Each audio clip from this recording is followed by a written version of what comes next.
And I'm Tamalay. And we're here from Roarockit Skateboard Company to show you guys our brand new drill guide sticker. One of the worst parts about making a board is lining up the truck holes exactly right, so we made a very handy guide to make it nice and easy. So now we'll show you guys how to use it. For today's project, what you're gonna need is a ruler, our drill guide, a hand drill or a drill press works. We're also gonna need a 3/16 inch drill bit, a countersink, an awl, along with the board that we're gonna drill the holes into. We also have a little block that we can put underneath to make sure we don't get any tear out. All right, so the first step is we're gonna use our ruler to get our center lines, so we know where to start from. We also wanna measure out how big we want our wheelbase to be.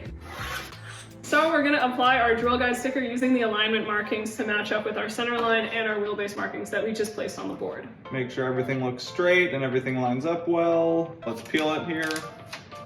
And then obviously this is very important. You wanna make sure it's nice and lined up with your lines. All right, make sure it's nice and stuck down so you don't have to worry about it. All right. I see what you did there. So I'm just gonna line it up right in the middle there and give it a little press. So we're gonna do new school holes on this board because we're doing a street deck. Perfect. So now we're gonna go ahead and remove the sticker and place it on the other side. This is the most important part, so you gotta make sure that you have it perfectly aligned. It's worth it to take an extra minute to align it there. And we're gonna go ahead and punch this side as well and remove the sticker. So we're gonna put our 3/16 inch drill bit into our drill. Make sure that your drill is as level and straight as possible. And if you want to be super precise, you can use a smaller drill bit to drill a pilot hole before moving on to the 3/16 inch drill bit.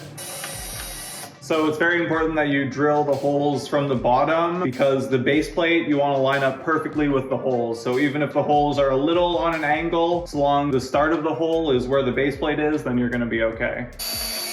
Now we're going to go ahead and use our countersink. We're going to go ahead and do the exact same process on the other side, and then we can move on to cutting out our board, shaping it, and doing all the fun stuff. I hope that'll help you guys use our brand new drill guide sticker available at roarockit.com. If you have any questions, feel free to call or email us or leave a comment down below. Thanks for watching. Wow, that was so easy.